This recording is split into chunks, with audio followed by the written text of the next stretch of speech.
அஸ்ஸலாமு அலைக்கும் வரஹ்மத்துல்லாஹி வபரகாத்துஹு. எல்லாம் வல்ல அல்லாஹ்வின் நல்லடியார்களே, தமிழ்நாடு தௌஹீத் ஜமாத் என்ற இந்த அமைப்பு தமிழகத்திலே தமது கொள்கைகளை பிரச்சாரம் செய்ய துவங்கி ஏறத்தாழ 30 ஆண்டுகளை நெருங்கிவிட்ட இந்த சூழ்நிலையில்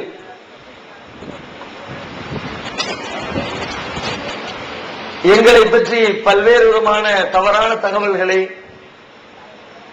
நாங்கள் சொல்லாத கருத்துக்களை சொன்னதாகவும், நாங்கள் ஏதோ இஸ்லாத்தினுடைய அடிப்படை கொள்கைகளுக்கு எதிரான போதனைகளை மக்கள் மத்தியிலே முன்வைத்துக் கொண்டிருப்பதாகவும், இஸ்லாமியர்களிடத்திலே குழப்பத்தை ஏற்படுத்துகிற நோக்கிலே இந்த அமைப்பு செயல்பட்டுக் கொண்டிருப்பதாகவும், எங்களை பற்றி தப்பும் தவறுமான தகவல்களை பொதுமக்கள் மத்தியிலே சிலர் விதைத்துக் கொண்டிருக்கிறார்கள். ஆகையினால் அதனுடைய உண்மை நிலை என்ன என்பதனை இப்பகுதி மக்களுக்கு விளக்கும் நோக்கத்தோடுதான் நாங்கள் சொல்வது என்ன என்ற தலைப்பு இங்கே வழங்கப்பட்டுள்ளது. நாங்கள் சொல்கின்ற செய்திகளை தமிழகத்தில் இத்தனை ஆண்டு காலமாக நாங்கள் என்ன கொள்கையினை பிரச்சாரம் செய்து வருகின்றோமோ அந்த கொள்கை கோட்பாடுகளை ஒரே வரியிலே சொல்லி முடிக்க வேண்டும் என்றால், நாங்கள் அல்லாஹ்வின் வேதமாகிய திருமறை குர்ஆனை மக்களுக்கு சொல்லுகிறோம். அல்லாஹ்வின் தூதர் நபிகள் நாயகம் ஸல்லல்லாஹு அலைஹி வஸல்லம் அவர்களுடைய பொன்மொழிகளை, ஹதீஸ்களை மக்கள் மத்தியிலே பேசுகிறோம். இந்த இரண்டைத்தான், இந்த இரண்டின் அடிப்படையில் அமைந்திருக்கிற போதனைகளை தான் பன்னெடுங்காலமாக நாங்கள் சொல்லிக் கொண்டிருக்கிறோம். அதனையே சற்று விரிவாக சொல்ல வேண்டும் என்றால், இஸ்லாத்தினுடைய அடிப்படை கோட்பாடு எல்லா முஸ்லிம்களும் அறிந்து வைத்திருக்கிற, எல்லோரும் தமது வாயிலே சொல்லிக் கொண்டிருக்கிற இஸ்லாத்தினுடைய மிக முக்கியமான போதனை ஏக இறை கோட்பாடு. இறைவன் ஒருவன் தான், லா இலாஹ இல்லல்லாஹ், வணக்கத்திற்குரிய இறைவன் அல்லாஹ்வை தவிர வேறு யாரும் இல்லை என்ற இந்த போதனை இஸ்லாத்தினுடைய ஜீவ நாடி என்பது முஸ்லிம்களாக இருக்கிற அத்தனை பேரும் தெரிந்து வைத்திருக்கிற ஓர் அடிப்படை தத்துவம்.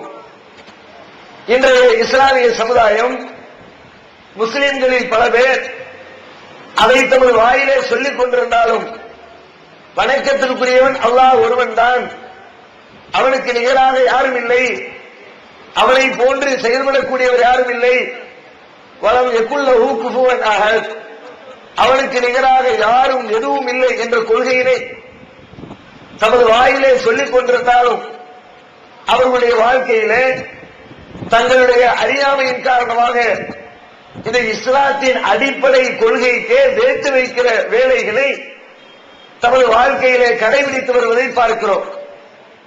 குறிப்பாக இந்த கொள்கைக்கு முஸ்லிம் சமுதாயம் எப்படியெல்லாம் தவறான செயல்முறைகளை நடைமுறைப்படுத்திக் கொண்டிருக்கிறது என்று பார்த்தால், இஸ்லாமியர்கள் நிறைந்திருக்கிற எல்லா பகுதிகளையும் வியாபித்திருக்கிற ஒரு சாதாரணமான காரியம், இறந்துவிட்ட நல்லடியார்களை அடக்கம் செய்து வைத்து அவர்களுடைய அடக்க ஸ்தலத்திலே எழுப்பப்பட்டிருக்கிற தர்காக்கள்.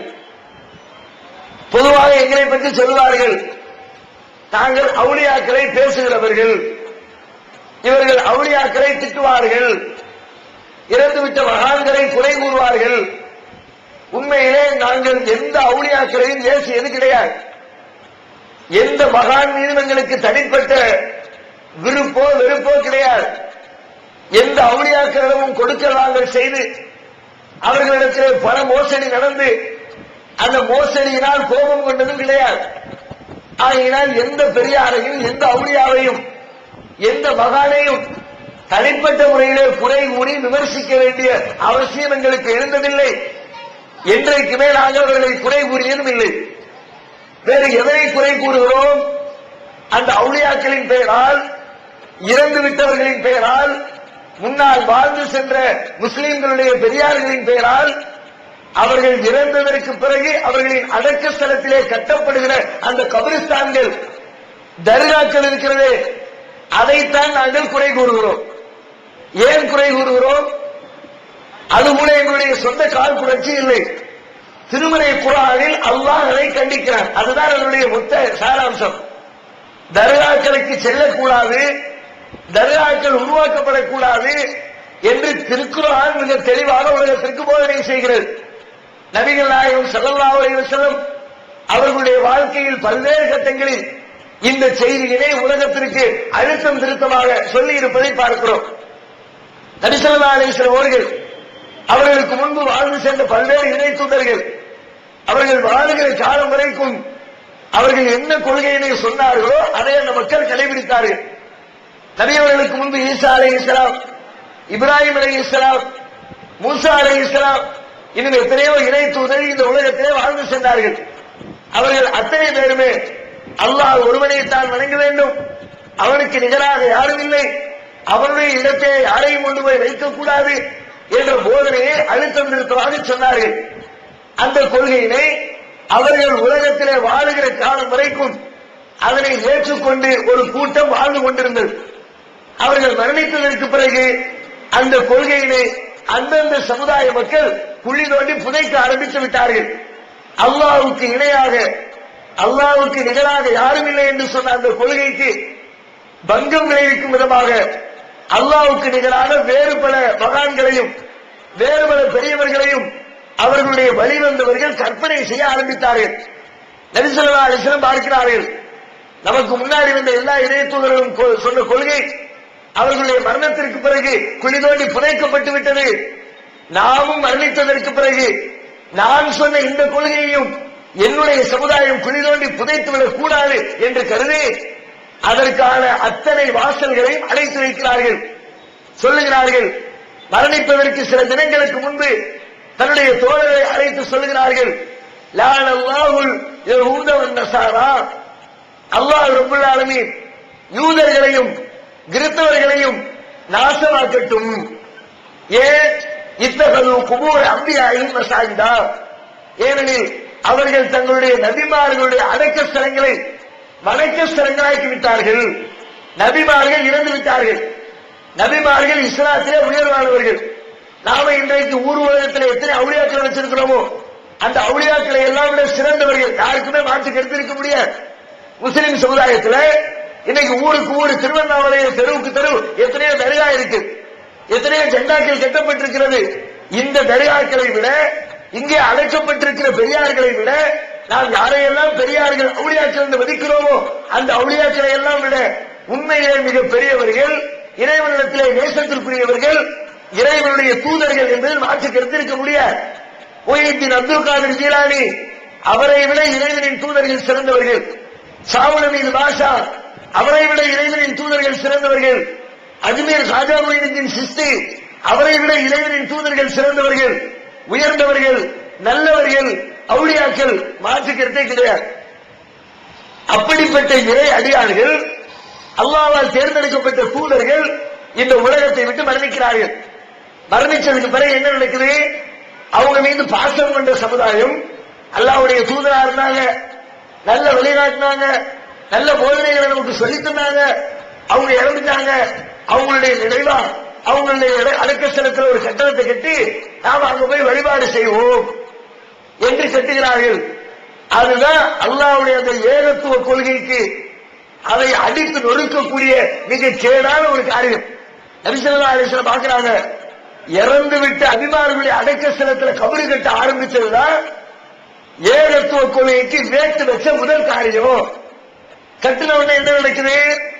அங்க போய் கையேந்துறாங்க, அவங்களுக்கு கோரிக்கை வைக்கிறாங்க, அவங்களை சிபாரிசுக்கு அழைக்கிறாங்க. அவுளியாக்களே, நீங்க எங்களுக்கு அல்லாஹ்விடத்திலே வாங்கிட்டாங்க, அல்லாஹ்விடத்திலே எங்களுக்கு ரெக்கமெண்ட் பண்ணுங்க, அல்லாஹ்விடத்திலே எங்களுக்கு கோரிக்கையை சொல்லுங்க என்று சில பேர், இன்னும் சில பேர் தங்களுடைய தேவைகளை நேரடியாகவே அந்த அவுளியாக்களிடத்திலே முன்வைக்க ஆரம்பிக்கிறார்கள். நீங்க தான் எங்களுடைய தேவையை நிறைவேற்றணும், என் பிள்ளைக்கு கல்யாணம் ஆகி வருஷம் 10 வருஷம் ஆயிடுச்சு, இன்னும் குழந்தை இல்ல, நீங்க தான் குழந்தைக்கு ஏற்பாடு பண்ணணும். போய் குழந்தைக்காக வேண்டி தர்கால போய் காத்து கிடக்கிறாங்க. கடையை கட்டுறாரு, வியாபாரத்துக்கு முதலீடு பண்றாரு, பொருட்களை வாங்கி குவிக்கிறாரு. குவிச்சு முடிச்சுட்டு கடையில பிசினஸ் நல்ல ஆகா ஓகம் நடக்கணும், உடனே போய் தர்கால போய் பாத்தியா போகுது, அவுளியாட்ட போய் நேர்ச்சை பண்ணு, ஒரு கோரிக்கை வச்சு, அவளியாக்களே நீங்க தான் கடையில வியாபாரத்தை பெருக்கிறதுக்கு வழி சொல்லி தரணும். எத்தனையோ பெண்கள் திருமணமாகாமல் இருக்கிறார்கள். உடனே பெற்றவங்க போய் வளையலை கட்டி, பல தர்காக்கள்ல வளையலை கொண்டு போய் அங்க இருக்கிற மரத்துல கட்டி போட்டுட்டு வந்து, வளையலை கட்டி போட்டுட்டோம், என் பிள்ளைக்கு எந்த வரணும் தங்க மாட்டேங்குது, ஒரு நல்ல மாப்பிள்ளை ஒன்று வர மாட்டேங்குது, நீங்க தான் ஒரு மாப்பிள்ளை வீட்டுக்கு ஏற்பாடு பண்ணணும் என்று சொல்லி அல்லாஹ்விடத்திலே கேட்க வேண்டிய கோரிக்கைகள், அல்லாஹ் நிறைவேற்றுகின்ற காரியங்களை, அவனால் படைக்கப்பட்ட படைப்புகள், அவருடைய அடியார்கள், அவரும் இறந்துவிட்ட அடியார்களிடத்திலே போய் அல்லாஹ்விடத்திலே கேட்கிற கோரிக்கையை கேட்க ஆரம்பிக்கிறார்கள். அல்லாஹ்விடத்திலே கேட்கிறது அடுத்தவங்களை கேட்டா என்ன? இஸ்லாத்தில் இருக்கக்கூடிய நிலைப்பாடு என்ன? அல்லாஹ்ட்ட கேட்கிறது, அல்லாஹ்ட்ட மட்டும்தான் கேட்கணும். ஏன்? அல்லாஹ்வால் செய்ய முடிந்த காரியத்தை அல்லாஹ்வை தவிர வேறு யாராலும் செய்ய முடியாது. அதுதான் இஸ்லாம் சொல்லக்கூடிய அழுத்தமான கருத்து. வலம் யகுல்லஹு குஃபுவன் அஹத், அவனுக்கு நிகரா யாரும் கிடையாது. என்ன அர்த்தம்?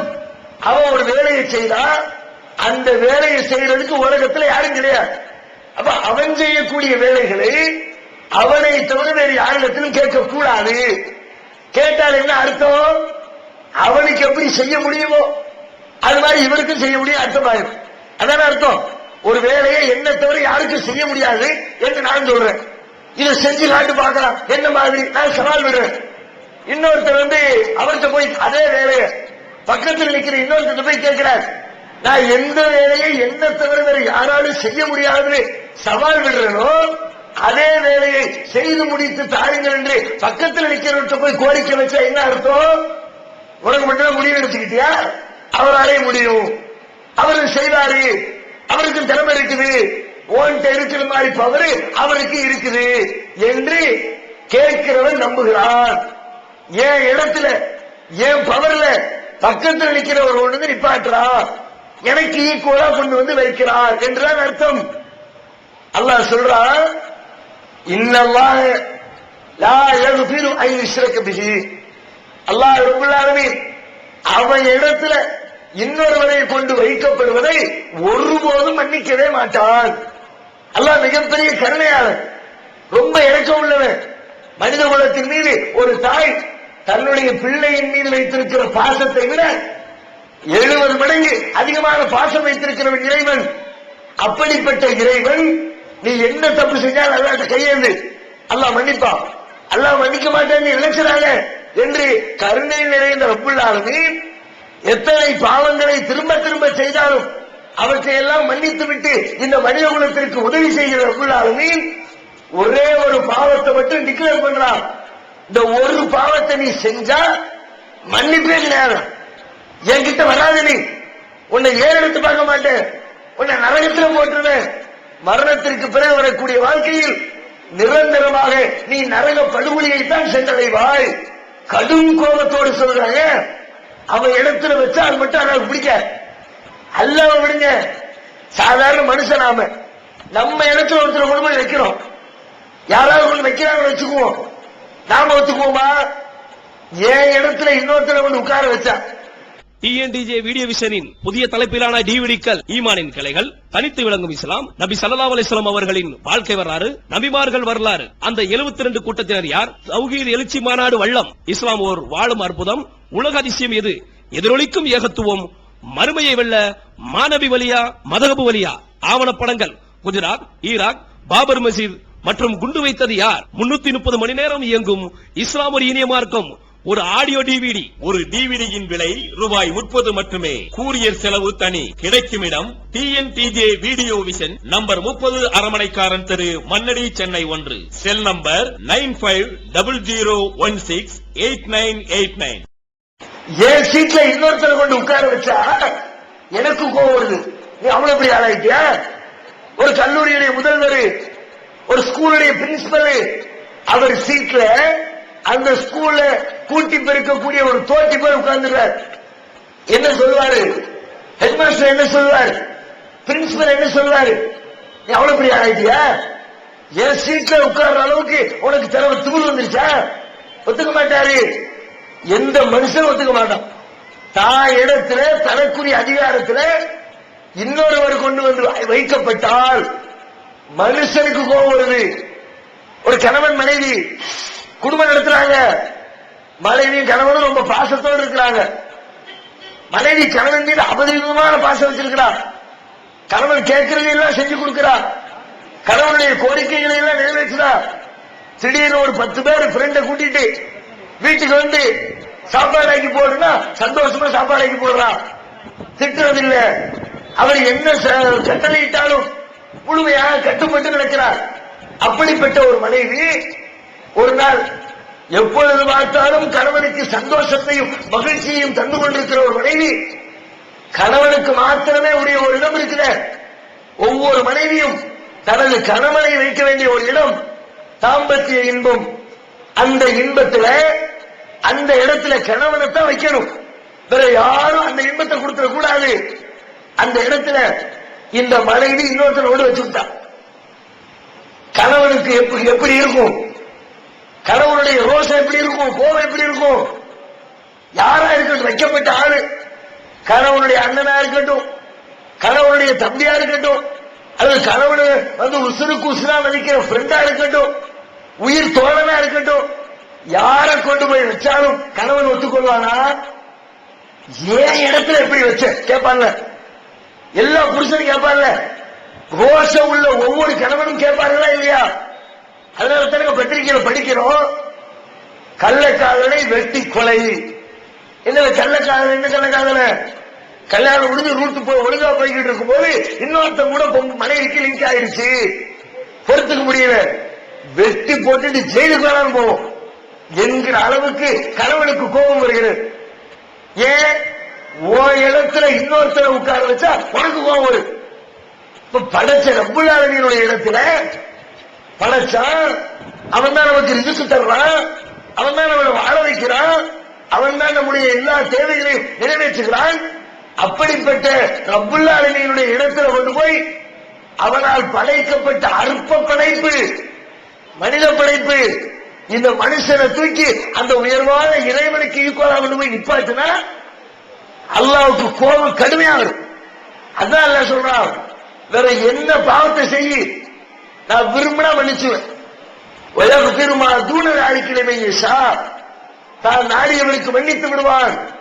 ஆனால் அல்லாஹ்வுடைய இடத்தில் அவனுக்கு நிகராக அவன் செய்கின்ற வேலையை வேறொருவர் செய்வார் என்று அவன் இடத்துல கொண்டு வச்சா, அவனிடத்திலே கேட்க வேண்டிய கோரிக்கையை வேறு யாரிடமாவது கேட்டால் அதை அல்லாஹ் பொறுத்துக் கொள்ள மாட்டான். அது அல்லாஹ்வுக்கு கடிமான கோபத்தை தரும். அவ்வளவு பயங்கரமான ஒரு காரியம் சர்வ சாதாரணமாக இறந்துவிட்டு அவுலியாக்களுடைய அடக்க ஸ்தலங்கள் என்ற பெயரால் கட்டப்பட்டுள்ள தர்காக்கள்ல போய் நம்ம மக்கள் போய் கையேந்துறாங்க. அவுலியாக்களே எனக்கு நீங்க பிள்ளைய கொடுங்க. பிள்ளை யாரு தர வேலை? அல்லாஹ் சொல்றான், யகபுலி மையஷாவு இனாசன் வ யகபுலி மையஷாவு ذுகூர் அவ் யுஸவ்விஜுஹும் ذுக்ரானன் வ இனாசன் வ யஜஅலு மையஷாவு அகீமா.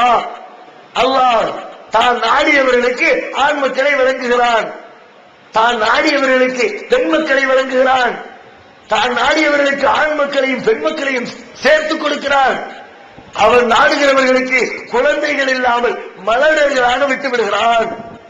புள்ளைய தர்றது ஏன் ரைட்ஸ், நான் தான் கொடுப்பேன், வேற யாரும் கொடுக்க முடியாது. அல்லாஹ் சொல்றான், நாம போய் அவுலியாட்ட கேட்டா என்ன அர்த்தம்? தர்கால போய் கையேந்தினா என்ன அர்த்தம்? அல்லாஹ் எப்படி புள்ளைய தருவாரோ அது மாதிரி அவுலியாவும் தருவார் என்று நம்பி விடுகிறோம். அப்ப அல்லாஹ் ஒத்துக்கொள்ள மாட்டான். தர்கா என்பது தர்காக்களில் செய்யப்படுகிற வேலைகள் அல்லாஹ்வுடைய இடத்துல கொண்டு போய் அவருடைய அடியார்களை வைக்கின்ற வேலை தர்காவில் நடக்குது. அதனால ரசூலுல்லாஹ் சொல்றாங்க, நீ யாரை கொண்டு போய் வை மேட்டர் இல்ல. உங்க அத்தாவை கொண்டு அத்தாவுக்கு தர்கா கேட்டு, உங்க அம்மாவுக்கு கேட்டு, ஒவ்வொரு அஜரத்துக்கு கேட்டு, பெரிய அவுலியாவுக்கு கேட்டு, பெரிய மகானுக்கு கேட்டு, ஏன் மகான்களிலேயே பெரிய மகான்கள் இறைவனுடைய தூதர்கள், அந்த தூதர்களுக்கே கேட்டு, யாருக்கு கட்டினாலும் முடிவென்ன? இறைவனுடைய தூதர்களுக்கு கட்டிய தர்கா கட்டியவர்கள் அழியட்டும், நாசமாகட்டும் என்றால் எங்க அம்மாவுக்கு கட்டின என் ஆபத்து உருப்படுவனா? எங்க அத்தாவுக்கு தர்கா கட்டின நான் உருப்படுவனா? எங்க அசரத்துக்கு தர்கா கட்டின நான் உருப்பிடுவேனா? எங்க ஊர்ல இருக்கிற பெரியாருக்கு தர்கா கட்டின நான் உருப்பிடுவேனா? இறைவனின் தூதர்களுக்கே கெட்ட இஸ்லாம். அதனால சொல்றோம், தர்கா கட்டாதீங்க, அல்லாஹ் கோபப்படுவான். நீங்க நண்பன் நினைக்கிறீங்க, வெற்றி கிடைக்கும் நினைக்கிறீங்க, பரக்கத்து கிடைக்கும் நினைக்கிறீங்க, ஆனால் அது பரக்கத்தில்லை, அல்லாஹ்வுடைய கோபத்தை பெற்று தரும். ரசூலுல்லாஹ் தெளிவா சொன்னாங்க, இதா மாத்த மின்ஹும் ரஜுலு சாலிஹு பலவ் அலா கப்ரிஹி மஸ்ஜிதா. இந்த யூதர்கள் கிறிஸ்தவர்கள் அவங்கள ஒரு நல்லடியார் இறந்துட்டா போதும், இறந்த உடனே அங்க ஒரு அந்த அதுல ஒரு பெரிய கட்டடத்தை கட்டிடுறாங்க. உலாயிக்க ஷிராருல் ஹல்கி இந்தல்லாஹ், இவர்கள் தான் அல்லாஹ்வுடைய படைப்பிலே மிக மிக கெட்டவர்கள். ரசூலுல்லாஹ் சொல்றாங்க, நாங்கள் இதை ஒரு முஸ்லீம் செய்ய முடியுமா? அதனால தான் விமர்சிக்கிறோம், தர்காவுக்கு போவாதீங்க.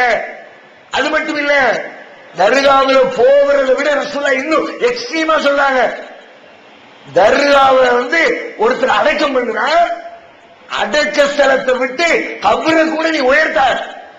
தன்னுடைய மருமகள் அலியை கூப்பிடுறாங்க ரசூலுல்லாஹ், கூப்பிட்டு சொல்றாங்க, அலியே தரை மட்டத்துக்கு மேல உயரமாக கட்டப்பட்டுள்ள கபறுகளை இடித்து தரைமட்டமாக்கி விடு. கபரை உசத்தாத, அதுல பூசாத, அதுல கட்டடம் கட்டாத. அது என்ன ஆகும்னா பிற்காலத்துல அங்க போய் கையேந்திர ஒரு சூழ்நிலை ஏற்படுத்திடும், அங்க போய் எண்ணெய் ஊத்துற ஒரு சூழ்நிலை ஏற்படுத்திடும், அங்க போய் தொழக்கூடிய ஒரு சூழ்நிலை ஏற்படுத்திடும். அது அல்லாஹ்வுக்கு கோபமான ஒரு காரியம். அதை செய்யாதே என்று நாங்கள் சொல்லுகிறோம். அவுலியாக்களை திட்டல, நீங்க செய்யக்கூடிய காரியத்தை விமர்சிக்கிறோம். அது மட்டுமா, கட்டி வைத்துக் கொண்டு அங்க நடக்கிற கூத்துக்கள் என்ன? தர்காக்கள் கந்தூரி விழா, கொடியேற்ற விழா. கேட்டா என்ன காரணம்? பெரிய நல்ல மனிதர்கள், அவங்க நாங்க ரொம்ப நேசிக்கிறோம். அதனால அவங்களுடைய இறந்த தினத்திலே பிறந்த தினத்திலே கந்தூரி எடுக்கிறோம், கொடிமரம் தூக்குறோம். நாம உண்மையிலே ஒரு முஸ்லிம் ரொம்ப ரொம்ப மதிக்க வேண்டிய ஒரு மனிதர் யார்? திருமலை குர்ஆன் சொல்லுகிறது, அந்நபியு அவுலா பில் மூமினீன மின் அன்ஃபுஸிஹிம். இந்த நபி, இந்த இறை தூதர் மூமின்களுக்கு தங்களுடைய உயிரை விட மேலானவர். ரசூலுல்லாஹ் சொன்னாங்க, லா யூமினு அஹதுக்கும் ஹத்தா அகூன அஹப்ப இலைஹி மின் வாலிதிஹி வ வலதிஹி வன்னாஸி அஜ்மஈன். உங்கள் ஒருத்தர் தான் பெற்றெடுத்த பிள்ளைகளை விட, தன்னை பெற்றெடுத்த பெற்றோர்களை விட, ஒட்டுமொத்த உலக மக்களை விட என் மேல அதிக நேசம் வைக்கணும், நான் சொன்ன வார்த்தைக்கு கட்டுப்படணும், என் மேல பிரியம் காட்டணும். அப்படி பிரியம் காட்டவில்லை என்றால் நீங்க யாரும் உண்மையான முழுமையான மூமின்கள் இல்லை. ரசூலுல்லாஹ் சொன்னாங்க. நாம மதிக்கிறோம், அல்லாஹ்வுடைய தூதரை எல்லாரும் மதிக்கிறோம். முஸ்லிம் என்று சொல்லிக் கொள்கிற அத்தனை பேரும் நபிகள் நாயகத்தின் மீது பாசம் வச்சிருக்கிறோம்.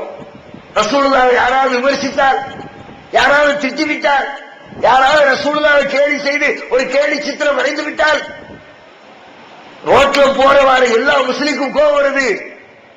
ரோட்ல இறங்கி போராடுறோம், அவனை கைது செய்ய சொல்றோம், அவனுக்கு எதிராக ஆர்ப்பாட்டம் பண்றோம். ஏன்? நபிகள் நாயகத்தின் மீது நாம வச்சிருக்கிற பாசம் அது. நபி ஸல்லல்லாஹு அலைஹி வஸல்லம் மீது இவ்வளவு பாசம் வச்சிருக்கிறோமே, அந்த நபிகள் நாயகத்துடைய கபரில ஒரு விழா உண்டா? உங்க லோக்கல்ல இருக்கிற அவுலியா மீது வச்ச பாசத்துல அவுலியாவுக்கு கந்தூரி என்றால், அவுலியாவுடைய கபரில கொடிமரம் ஏற்றுறது என்று சொன்னால், அதையெல்லாம் விட அதிக பாசம் வைத்திருக்கிற அல்லாஹ்வுடைய தூதருடைய கபரிஸ்தான்ல அவர் கந்தூரி கொண்டாடணுமா இல்லையா? கொடிமரம் தூக்க வேண்டுமா இல்லையா? உண்டா? அங்க உண்டா? ரசூலுல்லாஹ்வுடைய கபரிஸ்தான்ல உண்டா? மதீனாவுக்கு போய் பாருங்க. நபி ஸல்லல்லாஹு அலைஹி வஸல்லம் தன்னுடைய மரண நேரத்தில் தோழர்களை அழைச்சு சொல்றாங்க, தோழர்களே, லா தஜாலு கபரி ஈதா, என்னுடைய கபரை, என்னுடைய அடக்க ஸ்தலத்தை விழா கொண்டாடுகிற இடமாக்கி விடாதீர்கள். அங்க கந்திரி எடுத்துடாத, அங்க கொடிமரம் தூக்கிடாத, அங்க கையேற்றிடாத. நபிகள் நாயகத்துடைய கபரிஸ்தானே கந்தூரி கூடாது என்றால், அங்கே கொடிமரம் தூக்க கூடாது என்றால், உலகத்தில் வேற யாருடைய கபருக்காவது கொடிமரம் ஏற்ற முடியுமா? கந்தூரி கொண்டாட முடியுமா? அல்லாஹ்வுடைய தூதர் தடுத்தார்கள், அதனால செய்யாதீர்கள் என்று தர்காவை விமர்சிக்கிறோம். தர்காக்களை கட்டாதீர்கள் என்கிறோம், தர்காக்களுக்கு செல்லாதீர்கள் என்கிறோம், தர்காவிலே பிரார்த்திக்காதீர்கள் என்கிறோம். தர்காக்கள் இஸ்லாத்தின் பார்வையில் இடித்து தரைமட்டமாக்கப்பட வேண்டிய கட்டிடங்கள் என்று திருமறை குர்ஆன் சொல்கிறது. அதனால் நாங்கள் சொல்கிறோம். அது மட்டுமா, இந்த கொள்கையில இஸ்லாத்துடைய அடிப்படை கொள்கையில் இன்னும் பல இடங்களில் இஸ்லாமிய சமுதாயம் அவருடைய எல்லை மீறி சென்று கொண்டிருக்கிறது. ஏகத்துவ கொள்கையை சிதைச்சு அல்லாஹ் ஒருத்தன் வாயில சொல்லிவிட்டு, அல்லாஹ்வுக்கு நிகராக யாரும் இல்லைன்னு வாயில சொல்லிவிட்டு, தங்களுடைய வாழ்க்கையில அல்லாஹ்வுக்கு நிகராக வேறு யார் யாரெல்லாமோ இருப்பதாக நடைமுறைப்படுத்திக் கொண்டிருக்கிறோம். அதுல இன்னொரு காரியம், ரபியுல் அவ்வல் மாதம் வந்துவிட்டால், நபிகள் நாயகம் ஸல்லல்லாஹு அலைஹி வஸல்லம் அவர்கள் பிறந்த மாதம் என்று சொல்லப்படுகிற ரபியுல் அவ்வல் மாதம் வந்துவிட்டால் 12 நாளைக்கு ரசூலுல்லாஹ் பேர்ல மௌலூது சொல்லுவாங்க. இவங்க ரசூலுல்லாஹ்வை திட்டுற கூட்டம். நாங்கள் என்றைக்கு நபிகள் நாயகத்தை திட்டினோம், மற்ற யாரு கூட்டத்தையும் போய் கேளுங்க, எந்த அமைப்பு நடத்துற கூட்டத்தையும் கேளுங்க, எங்களுடைய அமைப்புடைய கூட்டத்திலையும் கேளுங்க, வார்த்தைக்கு வார்த்தை நபிகள் நாயகத்தை முன்னுதாரணம் காட்டக்கூடிய ஜமாத் இந்த ஜமாத். 1 மணி நேரம் பேசல 50 தடவை 100 தடவை அல்லாஹ்வுடைய தூதர் சொன்னாங்க, ரசூலுல்லாஹ் சொன்னாங்க, நபிகள் நாயகம் சொன்னாங்க, அதனால அதை ஏத்துக்குங்க, அதனால அதை பின்பற்றுங்க, நபிகள் நாயகம் தான் நமக்கு முன்மாதிரி என்று சொல்லி நபிகள் நாயகத்தை புகழக்கூடிய கூட்டம் எங்களை மாதிரி இன்னைக்கு தமிழகத்தில் வேறு எந்த ஜமாத்தும் இருக்கிறாரா என்பது சந்தேகம். அந்த அளவுக்கு ரசூலுல்லாஹ் நாங்கள் நேசிக்கிறோம். ரசூலுல்லாஹ் செஞ்சதை தாண்டி வேற எதுவும் செய்யக்கூடாது என்று பிடிவாதமாக அதை பின்பற்றிக் கொண்டிருக்கிறோம். ஆனா நபிகள் நாயகத்தை புகழுகிறோம். புகழ்வதற்கான வழி என்ன? முஸ்லிம் சமுதாயம் ரசூலுல்லாஹ்வை மதிக்கிறேன் சொல்லுது, புகழ்கிறோம் என்று சொல்கிறது. ஆனால் புகழ்வதற்கு கையில் எடுத்திருக்கிற வழிமுறை அவர்களை நிகழக்கூடிய வழிமுறை. ரசூலுல்லாஹ் சொன்னாங்க, லா துத்ரூனி கமா அத்ரத்தின் நஸாரா ஈஸா இப்னு மரியம், மரியமுடைய மகன் ஈசாவை கிறிஸ்தவ சமுதாய மக்கள் எப்படி வரம்பு மீறி புகழ்ந்தார்களோ அதே போன்று என்னை நீங்கள் வரம்பு மீறி புகழாதீர்கள். ரசூலுல்லாஹ் புகழுங்க. புகழ்றதுக்கு 1000 செய்தி இருக்கிறது. நபிகள் நாயகத்துடைய வீரத்தை புகழுங்க, ரசூலுல்லாஹ்வுடைய தியாகத்தை புகழுங்க, ரசூலுல்லாஹ்வுடைய வழிபாட்டை புகழுங்க, ரசூலுல்லாஹ்வுடைய அரசியலை புகழுங்க, ரசூலுல்லாஹ்வுடைய குடும்பவியலை புகழுங்க, ரசூலுல்லாஹ்வுடைய நிர்வாகத்தை புகழுங்க. நபிகள் நாயகத்தை புகழ்ந்து போற்றுவதற்கு கோடானு கோடி செய்திகள் ரசூலுல்லாஹ்வுடைய வாழ்க்கையில உண்டு. ஆனா இந்த சமுதாயம் ரசூலுல்லாஹ்வை புகழ்கிறோம் என்ற பெயரில் ரபியுல் அவ்வல் மாசம் 12 நாள் பள்ளிவாசல் சுபஹான மௌலூதுன்னு கையில ஒண்ணு வச்சுக்கிட்டு பாட்டு படிக்கிறது. கேட்டா நாங்க ரசூலுல்லாஹ்வை புகழ்றோம். இதான் புகழ்ற விதம். அல்லாஹ்வுடைய தூதரை புகழ்றதுன்னா என்ன சொல்லி புகழ்றோம்னு தெரியணும். யாருக்காவது தெரியுமா? மௌலூது படிக்கிறீங்களே, அஸ்ஸலாமு அலைக்க ஸைனல் அன்பியாஇ, என்ன புரியுதா? எல்லாம் கூட்டமா உட்கார்ந்து படிக்கிறீங்களே, என்ன சொல்லி புகழ்ந்தீங்க? யா நபி ஸலாம் அலைக்கும், யா ரசூல் ஸலாம் அலைக்கும், யா ஹபீப் ஸலாம் அலைக்கும், அஷ்ரகல் பத்ரு அலைனா ஃபகதஃபத் மினுல் புதூர். என்ன புகழ்ந்தீங்க சொல்ல முடியுமா? என்ன புகழ்ந்தோம் தெரியல. கேட்டா ரசூலுல்லாஹ் புகழ்றோம் அரபி மொழியில் எழுதி வச்சுக்கிட்டு. ஆனால் உண்மையில் அரபி மொழியில் இருக்கிற அந்த மௌலூது பாடல்களை மொழிபெயர்த்து நீங்கள் படித்தால் நபிகள் நாயகம் எப்படி தன்னை புகழக்கூடாது என்று சொன்னார்களோ அந்த விதத்திலே அது புகழ்ந்து கொண்டிருக்கிறது. மௌலூது பாடல்கள் அல்லாஹ்வுடைய இடத்துல கொண்டு போய் ரசூலுல்லாஹ்வை தூக்கி கொண்டு நிப்பாட்டுது. ரசூலுல்லாஹ்வை கொண்டு வச்சாலும் அல்லாஹ் பொறுத்துக்க மாட்டான், அவன் இடத்துல யாரும் வச்சாலும் பொறுத்துக்க மாட்டான். மௌலூது பாடல்கள் நபிகள் நாயகத்தை வரம்பு மீறி புகழ்கிறது. மௌலூதுல ஒரு வரி, அந்த கஃபாருல் ஹதாயா வ ذுனூபில் மூபிகாத், யா நபி ஸல்லல்லாஹு அலைஹி வஸல்லம் ஒரு பைத் வரும். அதுல ஒரு பாடல் வரி, அந்த கஃபாருல் ஹதாயா, பாவங்களை எல்லாம் மன்னிக்கிறவரே, வ ذுனூபில் மூபிகாத், அழித்து விடக்கூடிய தீமைகளை எல்லாம் மன்னிக்கக்கூடிய தயார குணம் படைத்தவரே. நபிகள் நாயகத்தை பத்தி மௌலூதுல புகழ்றீங்க. குர்ஆன்ல அல்லாஹ் சொல்றான், وَمَن يَغْفِرُ الذُّنُوبَ إِلَّا اللَّهُ, அல்லாஹ்வை தவிர உங்களின் பாவங்களை மன்னிக்கிறவன் யார் இருக்கிறார்? அல்லாஹ் கேட்கிறான். நீ செஞ்ச பாவத்துக்கு நான் தானே மன்னிக்கணும்? என்ன தவிர பாவத்தை மன்னிக்கிற ஒருத்தர் கிடையாது. ரசூலுல்லாஹி அல்லாஹ்ட்ட கேட்கிறார், யா அல்லாஹ் என் பாவத்தை மன்னிச்சிரு. ஒரு நாளைக்கு 100 தடவை ரசூலுல்லாஹ் அல்லாஹ்விடத்துல துஆ செய்றாங்க. நபி ஸல்லல்லாஹு அலைஹி வஸல்லம் தன்னுடைய பாவ மன்னிப்புக்கு அல்லாஹ்விடத்துல கையேந்துறாங்க. ஆனா நாம என்ன சொல்றோம்? நபியே நீங்க தான் மன்னிப்பீங்க. அல்லாஹ் சொல்றாங்க நான் தான் மன்னிப்பேன். நாம சொல்ற ரசூலுல்லாஹ் மன்னிப்பாங்க. அல்லாஹ் கோவப்படாதா? அல்லாஹ்வுக்கு வெறுப்பு வராது? அல்லாஹ் இந்த பாட்டை படிச்சா நமக்கு அருள் புரிவானா? ரசூலுல்லாஹ் இப்படி சொன்னாங்களா? நான் உங்க பாவத்தை மன்னிக்கிறேன்னு சொன்னாங்களா? அஸ்ஸலாமு அலைக்க யா மாஹில் ذுனூபி போல் வரி. அஸ்ஸலாமு அலைக்க யா ஜாலில் குரூபி.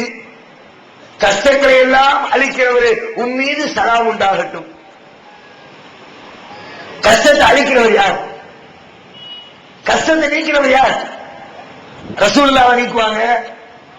அல்லாஹ் குர்ஆன்ல கேட்கிறான், அம்மை யஜீபுல் முல்தர்ர இதா தஆவ் வ யக்ஷிஃபு ஸூ. இக்கட்டான நேரத்தை மாட்டிக்கொண்டு பிரார்த்திக்கிறவனுடைய அழைப்புக்கு பதிலளித்து கஷ்டத்தை நீக்குகிறவன் அல்லாஹ்வை தவிர வேறு யார் இருக்கிறார்? அல்லாஹ் அல்லாஹ். அல்லாஹ்வோடு வேறு கடவுளர்கள் இருக்கிறார்களா? நான் தான் உன் கஷ்டத்தை போக்கணும், நான் தான் உன் சிரமத்தை நீக்கணும், நான் தான் உன் துன்பத்தை துடைக்கணும். அல்லாஹ் சொல்றான். நாம சொல்றோம் இல்ல இல்ல ரசூலுல்லாஹ் துன்பத்தை நீக்குவாங்க, கஷ்டத்தை போக்குவாங்க, சிரமங்களை குறைப்பாங்க. நபிகள் நாயகம் பட்ட கஷ்டம் தெரியாதா? நபிகள் நாயகத்துக்கு உண்மையில அந்த பவர் இருந்தா, கஷ்டத்தையும் சிரமத்தையும் போக்கக்கூடிய ஆற்றல் ரசூலுல்லாஹ்வுக்கு இருந்தா, அவங்களுடைய வாழ்க்கையிலேயே அவ்வளவு கஷ்டம். தாயிப் நகரத்தில் போய் ரசூலுல்லாஹ் கல்லடி வாங்கி உடம்புல ரத்தம் சிந்தினாங்களே, ஏன் கஷ்டம்? புகழ் போர்க்களத்தில் பல்லு உடைபட்டு ரத்தம் சிந்தினாங்களே, ஏன் கஷ்டம்? சோத்துக்கு வழி இல்லாம பல நாட்கள் கஷ்டப்பட்டாங்களே, ஏன் அந்த கஷ்டம்? உண்மையிலே கஷ்டத்தை நீக்க ஆற்றல் இருந்தால், துன்பத்தை போக்குகிற ஆற்றல் இருந்தால், நபிகள் நாயகம் ஸல்லல்லாஹு அலைஹி வஸல்லம் அவர்கள் தங்களுக்கு வந்த துன்பத்தை முதலிலே போக்கியிருப்பார்கள், தங்களுடைய தோழர்களுக்கு வந்த துன்பங்களை போக்கியிருப்பார்கள். அல்லாஹ் அந்த அதிகாரத்தை கொடுக்கல. நாம என்ன பண்றோம்? அல்லாஹ் செய்கிற அந்த வேலையை ரசூலுல்லாஹ் செய்வாங்க. இது புகழ்ச்சியா? இது ரசூலுல்லாஹ்வை புகழக்கூடிய விதமா? ரசூலுல்லாஹ் சொன்னாங்க, இந்த புகழுக்கு எப்படி? அப்துல்லாஹி வ ரசூலுஹு, அல்லாஹ்வுடைய அடிமை என்ற புகழ். வ ரசூலுஹு, அவருடைய தூதர்னு சொல்லி அது என்ன புகழ்ற விதம்? அல்லாஹ் செய்யற காரியத்தை நான் செய்வேன்னு சொல்லி புகழாத, பரம்பு மீறி புகழாத, எல்லை கடந்து புகழாதுன்னு சொன்னாங்க. நாம ரசூலுல்லாஹை மதிக்கிறோம் என்ற பெயரில் எல்லை மீறி எதை செய்யக்கூடாது என்று தடுத்தார்களோ அதையே நபிகள் நாயகத்தின் பெயரால் செய்து கொண்டு ரசூலுல்லாஹை புகழ்றோம், ரசூலுல்லாஹை பாராட்டுறோம், ரசூலுல்லாஹ்வுக்கு சலாம் சொல்றோம். சலாம் இப்படியா சொல்ல சொன்னாங்க ரசூலுல்லாஹ்? தொடர்ந்து லைனசான் யா நபி ஸலாம் அலைக்கும், யா ரசூல் ஸலாம் அலைக்கும், யா ஹபீப் ஸலாம் அலைக்கும், ஓ தூதரே சலாம் உண்டாகட்டும், ஓ நபியே சலாம் உண்டாகட்டும், ஓ ஹபீபே சலாம் உண்டாகட்டும். சலாம் சொல்ற மெத்தடா இது? ஏத்தாப்புல ஒரு அஸ்ஸலாமு அலைக்கும் சொல்லுவோம், ஏத்தாப்புல ஒரு வர்ணிச்சு சலாம் சொல்லுவோமா? கருப்பு சட்டை போட்டவரே சலாம் அலைக்கும், கண்ணாடி போட்டவரே சலாம் அலைக்கும், செருப்பு போட்டவரே சலாம் அலைக்கும், மாமியாரே சலாம் அலைக்கும், மாமனாரே இப்படியே சலாம் சொல்லுவோம். ரசூலுல்லாஹ்வுக்கு சலாம் சொல்ற விதமா இது? நபிகள் நாயகத்தை புகழ்றதுக்கு ரசூலுல்லாஹ் அற்புதமான வார்த்தையை சொல்லித் தந்தார். எனக்காக அல்லாஹ்விடத்தில் துஆ செய்ப்பா. அல்லாஹும்ம ஸல்லி அலா முஹம்மதின் வ அலா ஆலி முஹம்மதின் கமா ஸல்லைத அலா இப்ராஹீம் வ அலா ஆலி இப்ராஹீம் இன்னக ஹமீதும் மஜீத். அல்லாஹ் கேள், இறைவா இப்ராஹிம் அலைஹிஸ்ஸலாத்துக்கும் அவர்களுடைய குடும்பத்தாருக்கும் நீ எவ்வாறு அருள் புரிந்தாயோ அதே போன்று முஹம்மது ஸல்லல்லாஹு அலைஹி வஸல்லம் அவர்களுக்கும் அவர்களுடைய குடும்பத்தாருக்கும் நீ அருள் புரிவாயாக. ரசூலுல்லாஹ் அப்படி கேளு, அப்படி ஸலவாத்து சொல்லு, அப்படி ரசூலுல்லாஹ்வுக்கு நன்மை சேரு. அதை விட்டுவிட்டு நபிகள் நாயகத்தை புகழ்கிறோம் என்ற பெயரால் அல்லாஹ்வுடைய இடத்திலே நபிகள் நாயகத்திற்கு இல்லாத தகுதியை அல்லாஹ்வுக்கு இருக்கிற தகுதியை ரசூலுல்லாஹ்வுக்கு இருப்பதாக சொல்லி அல்லாஹ்வுடைய இடத்துல தூக்கி கொண்டு வச்சு அல்லாஹ் மன்னிக்க முடியாத ஒரு பாவத்தை சர்வ சாதாரணமாக இந்த சமுதாயம் செய்து கொண்டிருக்கிறது. கொள்கை ரீதிய அடிப்படையில இப்படிப்பட்ட கோளாறுகள் இந்த சமுதாயத்திலே நிறைந்திருக்கிறது. அது மட்டுமா, நடைமுறை வாழ்க்கையில் இஸ்லாம் வாழ்க்கையினுடைய ஒவ்வொரு அம்சத்தையும் சொல்லித் தந்த மார்க்கம். உலகத்தில் இருக்க எந்த மதமா இருந்தாலும் எந்த சித்தாந்தமா இருந்தாலும் கடவுளை வழிபடுறது எப்படி, அது மட்டும்தான் சொல்லித் தரும். கோயிலுக்கு எப்படி போகணும், எப்படி சாமி கும்பிடணும், எப்படி சாமியை வணங்கி வழிபடணும், இதுதான் எல்லா மதத்தினுடைய கொள்கை கோட்பாடு. ஆனா இஸ்லாம் என்னது? மதம் இல்லை, அது ஒரு மார்க்கம்.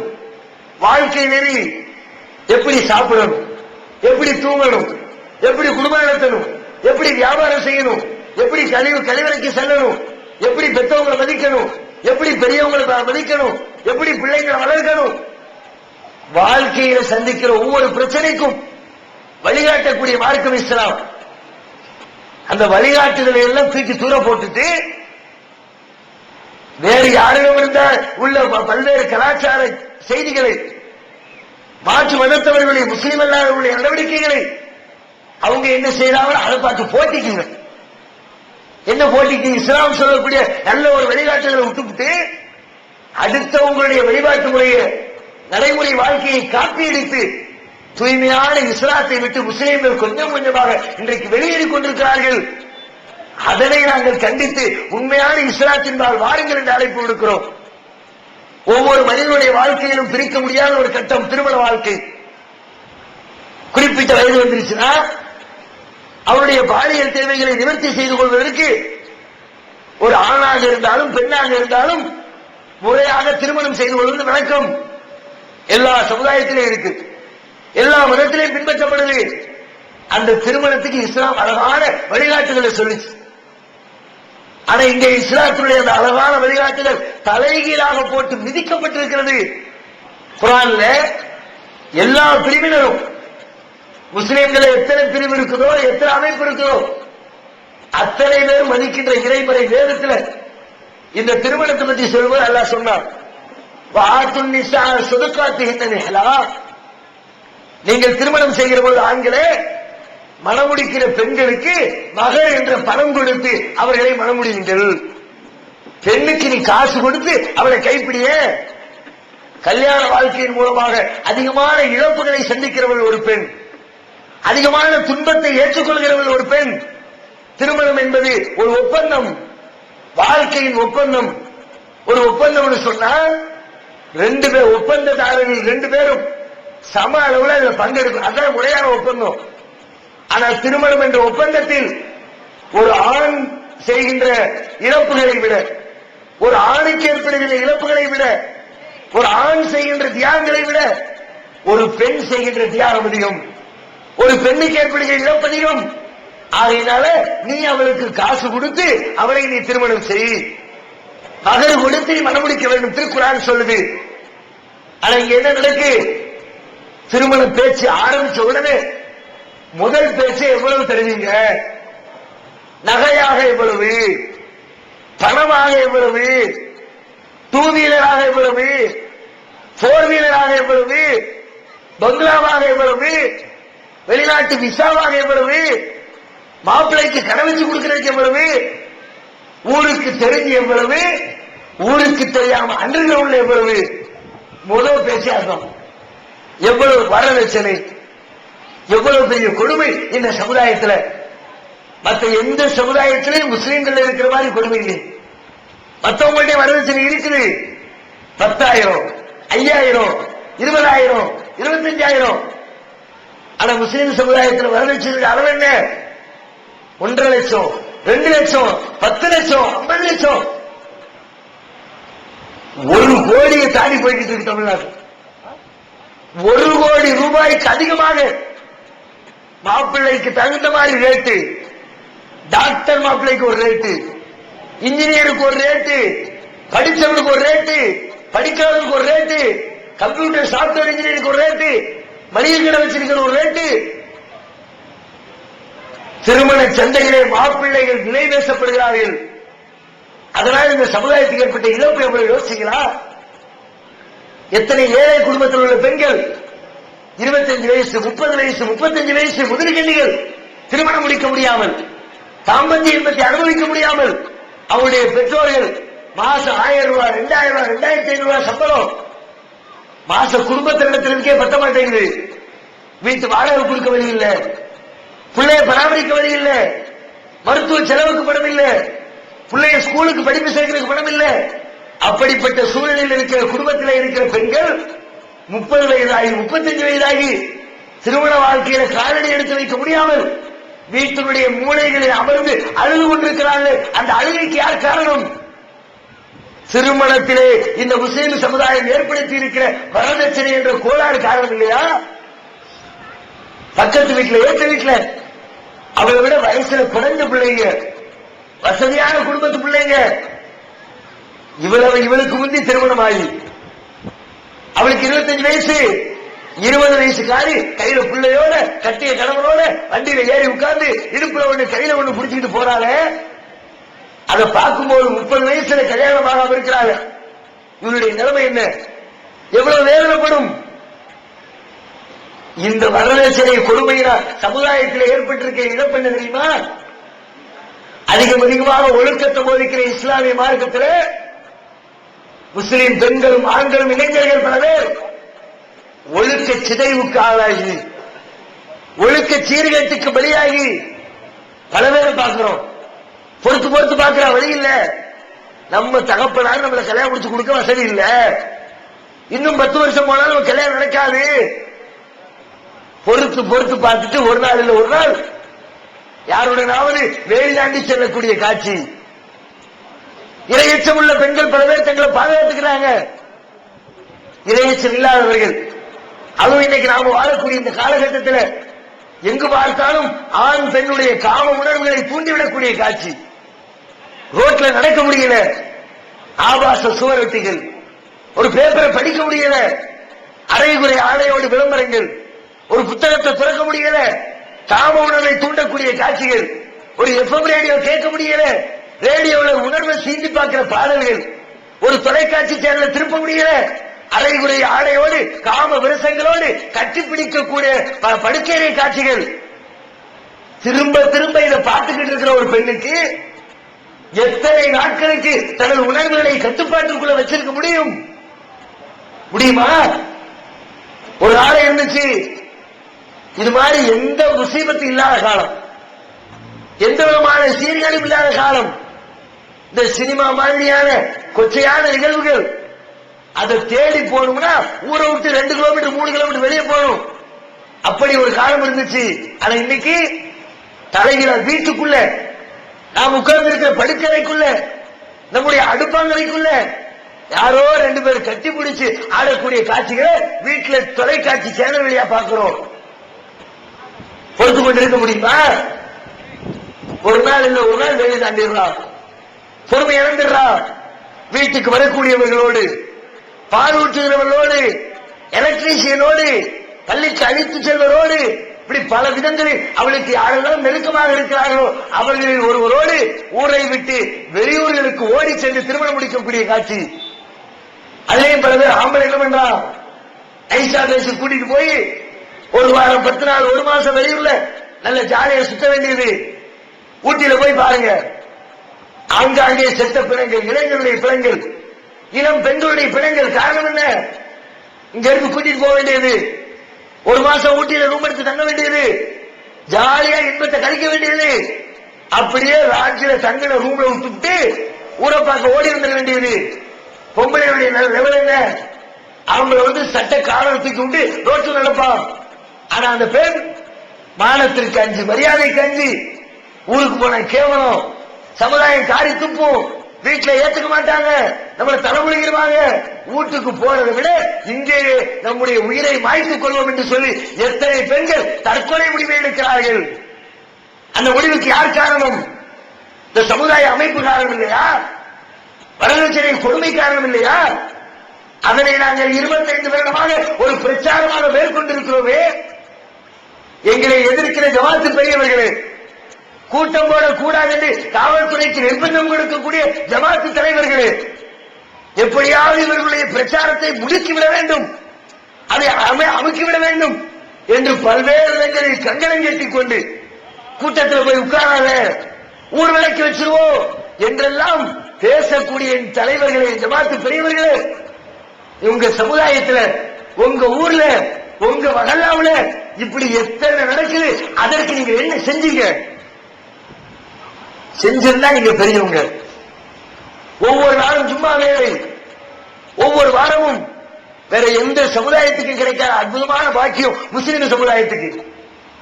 ஒரு பொதுக்கு ஒரு 500 பேர் கூட்டி வச்சு ஒரு நல்ல செய்தியை சொல்லணும்னா 25,000 ரூபாய் 30,000 ரூபாய் செலவு பண்ண வேண்டியது இருக்கு. போஸ்டர் அடிக்கணும், நோட்டீஸ் அடிக்கணும், மேல ரெடி பண்ணணும், மைக் செட் ரெடி பண்ணணும், மக்களுக்கு வாகனத்தை ரெடி பண்ணணும், உட்கார்றதுக்கு சேர் போடணும், ஆயிரக்கணக்கான ரூபாய்கள் செலவழித்து 500 பேர் 1000 பேரை திரட்டணும். ஆனா ஒவ்வொரு வாரமும் வெள்ளிக்கிழமை மதியம் எல்லா முஸ்லிமும் பள்ளிவாசல் வந்து ஆஜர். என்ன மாதிரி சொல்லி கேட்கிறேன்.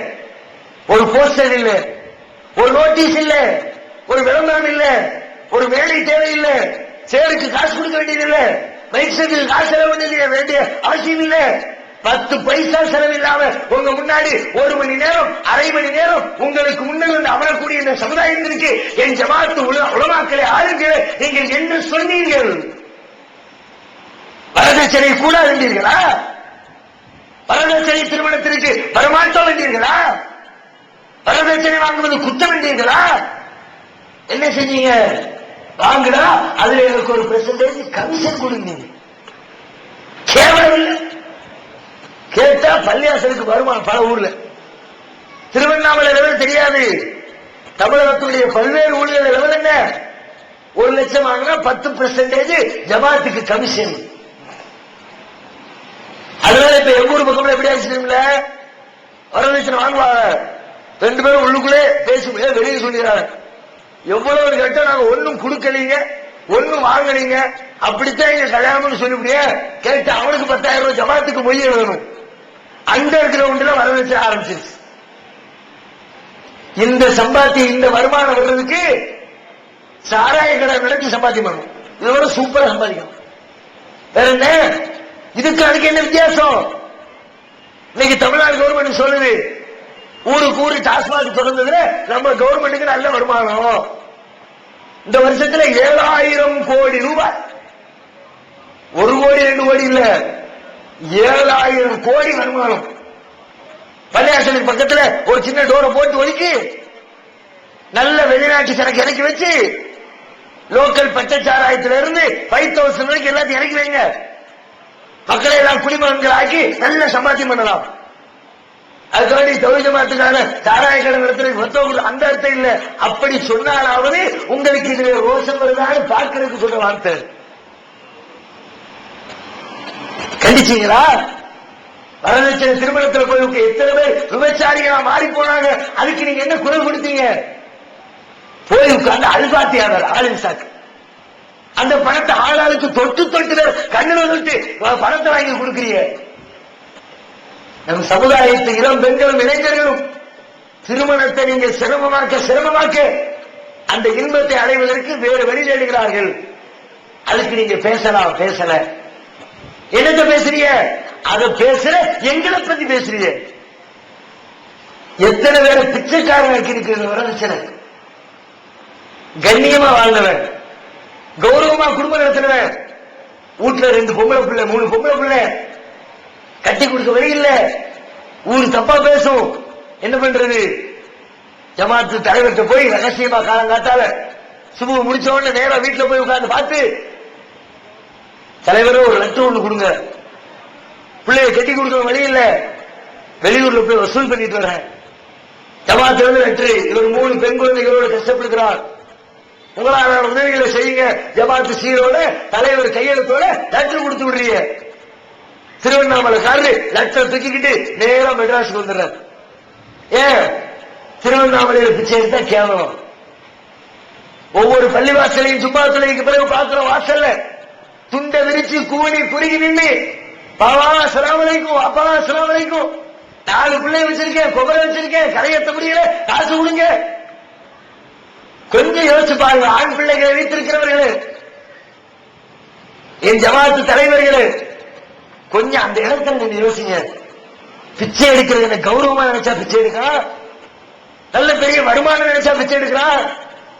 மனுஷன் திருடி கூட பொழைச்சிருவாங்க, பிச்சை எடுக்க மாட்டான். திருடி கூட நம்ம கௌரவம் நினைப்பான், பிச்சை எடுக்க விரும்ப மாட்டான். அப்படிப்பட்ட ஒரு கேவலமான காரியத்தை தன்னுடைய பெண் பிள்ளைகளை திருமணம் முடித்து கொடுக்க வேண்டும் என்பதற்காக வேண்டி மானம், மரியாதை, கௌரவம், கண்ணியம் அனைத்தையும் தூக்கி அடகு வைத்து விட்டு ஊரை விட்டு வெளியூருக்கு சென்று பிச்சை எடுக்கக்கூடிய சூழ்நிலை ஏற்படுத்தியது எது? வரதட்சணை இல்லையா? சுயமரியாதையை கற்றுத் தந்த மார்க்கத்திலே பிச்சைக்காரர்களை உருவாக்குகிறீர்கள். இதற்கு எதிராக நீங்கள் என்ன குரல் கொடுத்தீர்கள்? நாங்கள் குரல் கொடுக்கிறோம். அல்லாஹ் சொல்கிறார், ஆம்பளே நீ பலம் உள்ளவன், நீ சம்பாதிக்கிறவன், நீ ஆம்பளனா பொம்பளைட்ட காசு கேட்காத, காசு கொடுத்து கல்யாணம் முடி. இதை சொன்னா திட்டுவீங்களா? இதை சொன்னா அடிப்பீங்களா? இதை சொன்னா ஊர் விளக்குவீங்களா? இதை சொன்னா உங்களுக்கு கோபம் வருதா? வரட்டும். இதை சொல்வதனால் உங்களுக்கு கோபம் வந்தால் அதை பற்றி எங்களுக்கு கவலை இல்லை, நாங்கள் சொல்லிக் கொண்டே இருப்போம், பெறமாட்டோம். இதை சொன்னா ஊர் விளக்குனா விளக்கு. என்ன ஊர் விளக்கம்?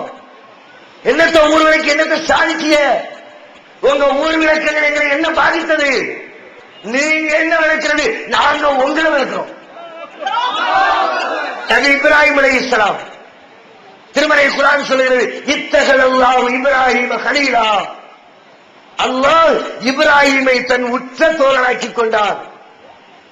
இப்ராஹிம் அலைஹிஸ்ஸலாம் சொல்றாங்க, தன்னுடைய சமுதாயத்தில் ஒரே ஒரு ஆள், மொத்த ஊர் அவருக்கு எதிரா, தகப்பனார் அவருக்கு எதிரி, தாயார் அவருக்கு எதிரி, சொந்த பந்தம் அவருக்கு எதிரி, தெருக்காரர்கள் அவருக்கு எதிரி, நண்பர்கள் அவருக்கு எதிரி, கவர்மெண்ட் அவருக்கு எதிரி, ஒட்டுமொத்த உலகமும் அவருக்கு எதிரி. அந்த நேரத்தில் இப்ராஹிம் அலைஹிஸ்ஸலாம் சத்தியத்தை சொல்றாரு, சமுதாயம் கேட்க மறுக்குது. இப்ராஹிம் அலைஹிஸ்ஸலாம் சொல்கிறார்கள், இன்னா புராஉ மின்கும் வ மிம்மா தஅபுதூன மின் தூனில்லாஹ். உங்களை விட்டும், அல்லாஹ்வை விடுத்து நீங்கள் எதை வணங்குகிறீர்களோ அந்த தெய்வங்களை விட்டும் நான் விலகுகிறேன். அல்லாஹ்